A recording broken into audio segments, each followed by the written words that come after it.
Hello बच्चों, कैसे हैं आप लोग। आपका कक्षा 12वीं का गणित का पेपर अब होना है, तो इसके लिए कुछ हम आईएमपी टॉपिक्स देखेंगे। आपको लगभग 20 से 25 क्वेश्चन ऐसे बताए जाएंगे, ऐसे टॉपिक्स बताए जाएंगे जिनमें से लगभग क्वेश्चन आ सकते हैं। इन्हें आप अच्छे से समझिएगा, इनके ऊपर आधारित सवाल एग्ज़ाम में आ सकते हैं। जैसे एक टॉपिक है रेखाओं के बीच की दूरी, डिस्टेंस बिटवीन लाइंस। अब ये भी दो प्रकार का होता है, रेखाओं के बीच की दूरी, समांतर रेखाओं के बीच की दूरी। दोनों टॉपिकों को हम अलग अलग समझेंगे। रेखाओं के बीच की दूरी निकालने के लिए 2 से 3 मेथड हैं अपने पास। 3 विधियों के द्वारा आपको रेखाओं के बीच की दूरी निकाली जा सकती है। आपको तीनों को 1 बाय 1 में बताऊंगा। आपको जो सूटेबल लगती है आप उससे एग्ज़ाम में कीजिएगा। समांतर रेखाओं के बीच की दूरी का थोड़ा सा फॉर्मूला अलग है। हम पहले रेखाओं के बीच की दूरी देखेंगे। इसी के साथ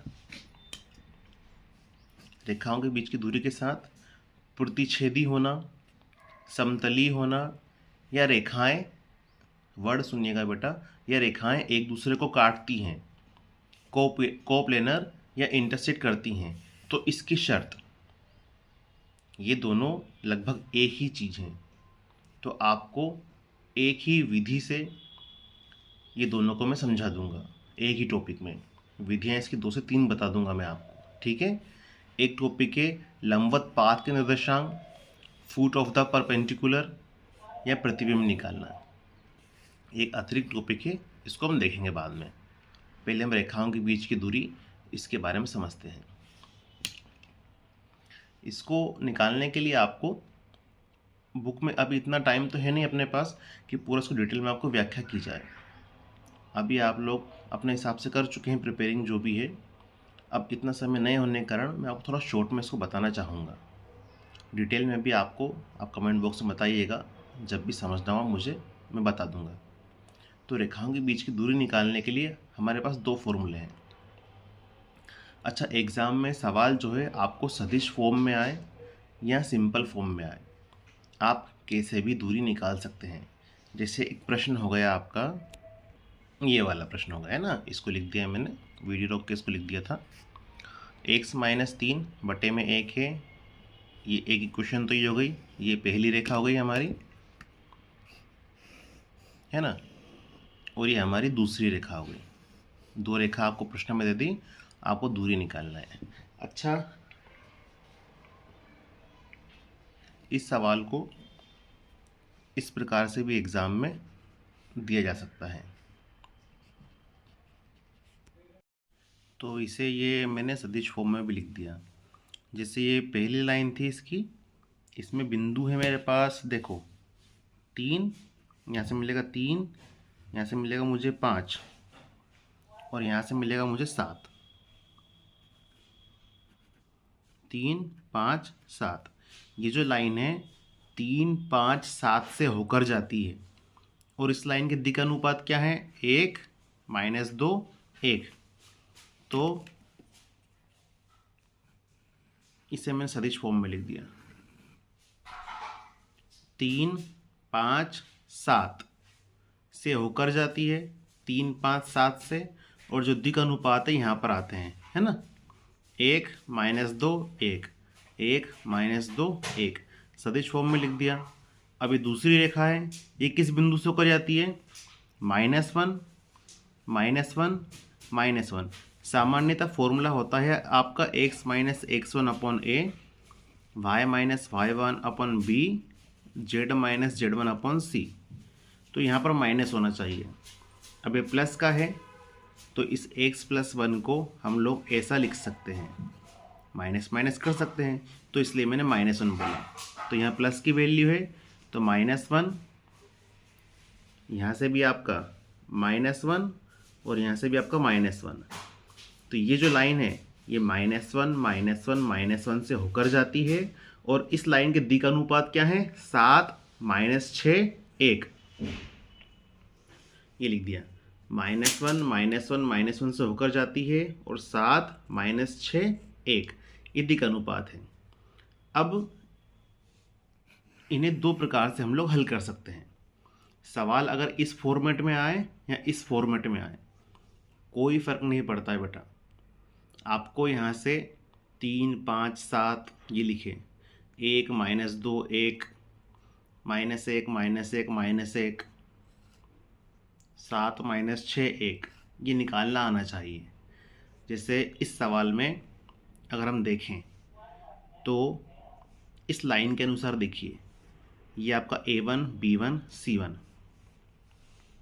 इस लाइन पर काम करता हूँ मैं। तो यहाँ पर है 3, 5, 7, ये X1, Y1, Z1 पहली लाइन से। ये दिक् अनुपात है ABC, ABC दिक् अनुपात है। दिक् अनुपात क्या है? 1, 2, 1। तो A1 हैगा मेरे पास 1, B1 है मेरे पास -2, C1 है मेरे पास 1। ये मैंने पहली लाइन से निकाल दिया। 3, 5, 7, 3, 5, 7, 1, -2, 1, 1, -2, 1। इसी प्रकार मैं दूसरी लाइन से निकाल दूंगा X2, Y2, Z2, A2, B2, C2, -1, -1, -1, -1, -1, -1, 7, -6, 1, 7, -6, 1। ये मैंने यहाँ पर X1, Y1, Z1, X2, Y2, Z2, A1, B1, C1, A2, B2, C2 निकाल लिए। अब दूरी, एक चीज़ याद रखिएगा, अगर दूरी का उत्तर जब आप सोल्व करते हैं क्वेश्चन को, यदि दूरी नेगेटिव आती है तो उसे आखिरी में पॉजिटिव कर दिया जाएगा, उसे हम मोड के अंदर लिखेंगे, क्योंकि दूरी जो है कभी ऋणात्मक नहीं होती है। तो दूरी का एक फॉर्मूला होता है, आपको फॉर्मूला याद नहीं रहे तो भी कोई घबराने वाली बात नहीं है। सारणिक तो याद रहता है, आपने सारणिक सोल्व करा है, उसके अनुसार हो जाएगा। एक फॉर्मूला होता है वेक्टर फॉर्म का, एक फॉर्मूला होता है आपका सिंपल फॉर्म, कार्टेशियन वाला। तो मैं आपको कार्तीय पद्धति है सिंपल वाले से आपको सोल्व करके बता रहा हूँ पहले, ठीक है। पहली विधि आपको ये निकालना तो आना चाहिए यहाँ पर। अच्छा, इस सवाल में जब हम वेक्टर वाला करेंगे, वेक्टर के अनुसार करेंगे तो थोड़ी टेक्निक बदल जाएगी। अभी देखिएगा X1, Y1, Z1, X2, Y2, Z2। तो देखिए सिंपल सा फॉर्मूला है X2 - X1, Y2 - Y1, Z2 - Z1, A1, B1, C1, A2, B2, C2, है ना, करनी के अंदर। अच्छा, ये सब जो है मोड के अंदर होते हैं। मोड के अंदर मतलब अगर नेगेटिव वैल्यू आती है उसको पॉजिटिव बना देते हैं। अब ये हो गया, ऊपर सारणिक हो गया, नीचे करनी के अंदर जो दूरी का सूत्र है, घबराने वाली बात नहीं है, यहीं पर देख लो। इसके लिए जैसे हम लोग सोल्व करते हैं, मान लो इसके लिए जब सारणिक सोल्व करते हैं तो क्या आता है, इन दोनों का गुणा आता है ना, B1 C2 B2 C1, ये लिख दिया B1 C2 B2 C1, plus जब इसके लिए सोल्व करते हैं तो ये दोनों आते हैं, इसके लिए सोल्व करेंगे तो ये दोनों ही आएंगे ना, A और C। तो इसके लिए भी A1 C2 A2 C1, plus जब इसके लिए सोल्व करेंगे Z के लिए तो ये दोनों आएंगे A और B, तो A1 B2 A2 B1। ये आपका दूरी का सूत्र हो गया। अब इसमें ये रटने की आवश्यकता है ही नहीं हमें, ये डायरेक्टली ही हो जाएगा। देखिए मैं आपको सिखाता हूँ। अब डायरेक्ट देखिए इसको, ये आपके X1 Y1 Z1 थे, मैंने यहाँ लिख लिए X2 Y2 Z2 ये थे, ये A1 B1 C1, A2 B2 C2। अब फॉर्मूले में ऊपर में क्या होता है, ऊपर ये फॉर्मूला होता है X2 - ये फॉर्मूला लिख के रखा है हमने ना, इसी को लिख रहा हूँ, X2 - X1, Y2 - Y1, Z2 - Z1, A1 B1 C1, A2 B2 C2। पहले ये निकालेंगे, ये ऊपर वाला, फिर बटे वाला सोल्व कर लेंगे अलग अलग। तो आपको यहाँ पर रटने की आवश्यकता है नहीं बेटे, बिल्कुल भी। ये आपका X1 कितना है 3, X2 है -1, सीधी सी बात है, दोनों का अंतर कर दो। -1 में से 3 जाएगा तो माइनस का 4, ये x2 माइनस x1 हो गया। -1 में से 5 जाएगा तो ये भी माइनस का 4। -1 में से -1 में से 7 जाएगा तो माइनस का 8। a1 b1 c1 a1 b1 c1 1 -2 1 7 6 -1 7 -6 1। अब इसको सोल्व करना आपको सारणिक को आता ही है, अगर नहीं आता है तो कमेंट बॉक्स में बता दीजिए, इसका वीडियो बना दूंगा।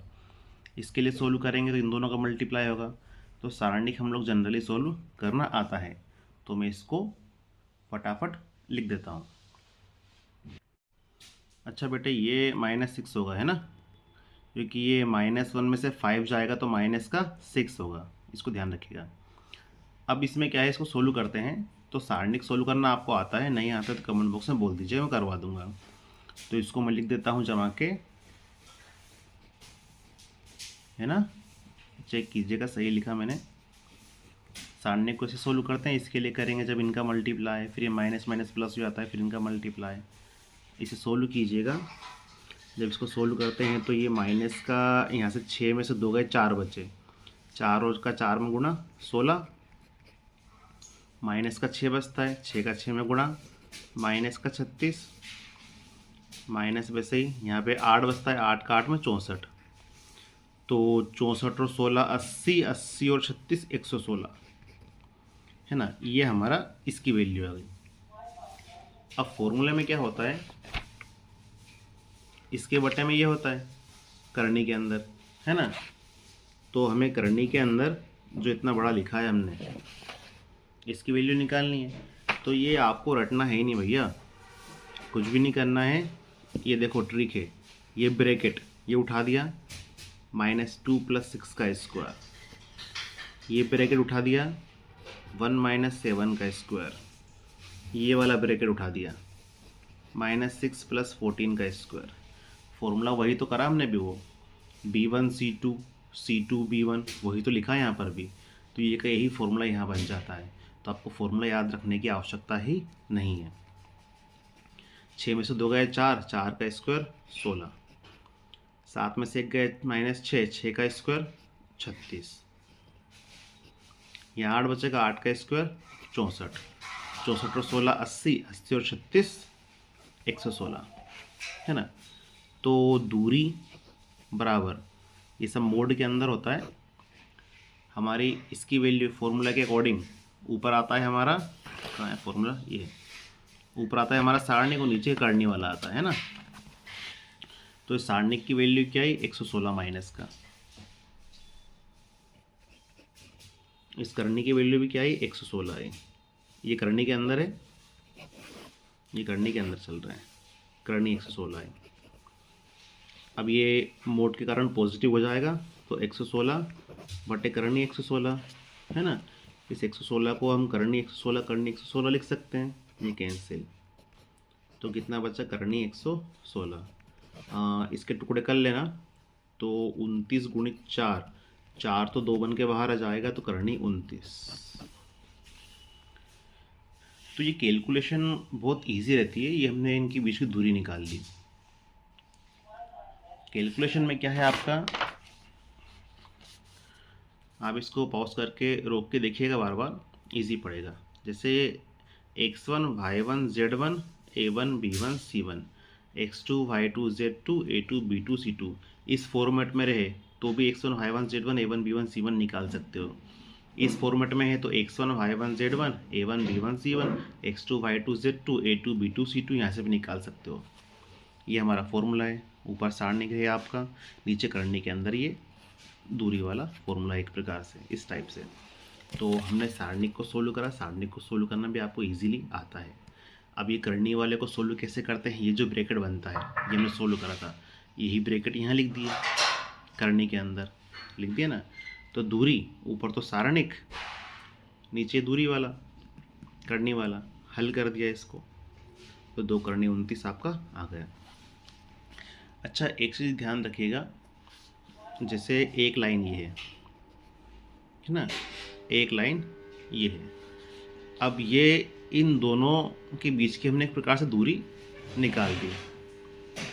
अब ये लाइन मान लो थोड़ी तिरछी होती हैं, इस टाइप से होती हैं, लाइन आगे चल के इस टाइप से कहीं पर बनती है, तो यहाँ पर ये प्रतिच्छेद कर रही हैं। क्योंकि मैंने आपको एक टॉपिक शुरू में बताया था, प्रतिच्छेदी या समतली या काटना, एक ही तल होना समतली या प्रतिच्छेदी काटना है। तो लाइनों को प्रतिच्छेदी होना, समतली होना, काटना, इन सब का एक ही ट्रिक है। आप यही सवाल सोल्व कर लीजिए दूरी वाला, ये नीचे वाले को तो सोल्व करने की आवश्यकता नहीं है, आप सिर्फ सारणिक सोल्व कर लेना। x1 y1 z1, x2 y2 z2, a1 b1 c1, a2 b2 c2 निकाल के आप सिर्फ सारणिक सोल्व कर लेना।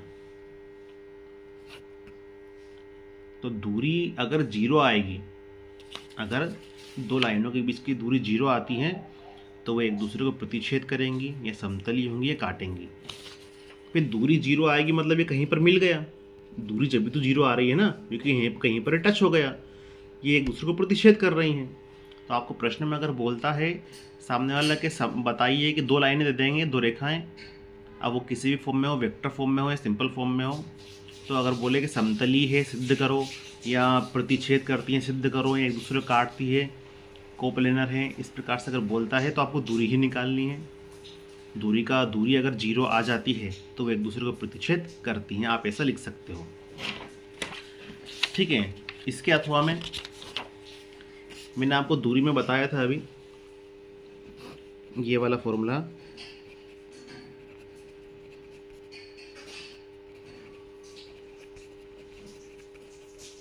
सिर्फ इसी को सोल्व करना पड़ेगा। आप दूरी जीरो ना कर पाएँ, ज़्यादा ऐसा लोड लगे, तो आप ये फॉर्मूला याद रख लीजिए। इसकी वैल्यू अगर जीरो आ जाती है, इसकी वैल्यू अगर जीरो आ जाती है तो भी आपका सिद्ध हो जाएगा कि रेखाएं समतली हैं या रेखाएं एक दूसरे को प्रतिच्छेद करती हैं। अगर रेखाएं समतली हैं या प्रतिच्छेद करती हैं तो इसकी वैल्यू क्या आनी चाहिए, जीरो। दूरी जीरो आती है, अब भाई इसकी वैल्यू जीरो आएगी, ये इस प्रकार से लिखा रहता है ना दूरी। अब इसकी वैल्यू जीरो आ गई तो जीरो के बटे में तो कुछ भी हो, उत्तर जीरो आएगा, मतलब दूरी क्या आ गई, जीरो। तो दूरी जीरो होना आवश्यक है। तो आप इतना भी याद रख सकते हैं ये फॉर्मूला। इसकी वैल्यू अगर जीरो के बराबर है तो समतली हैं, एक दूसरे को प्रतिच्छेद करती हैं, ये ध्यान रखिएगा, टॉपिक IMP। अब अगले वीडियो में इसी सवाल को हम वेक्टर फॉर्म से करके देखेंगे। ठीक है, पार्ट 2 में आप देखिए। शुक्रिया।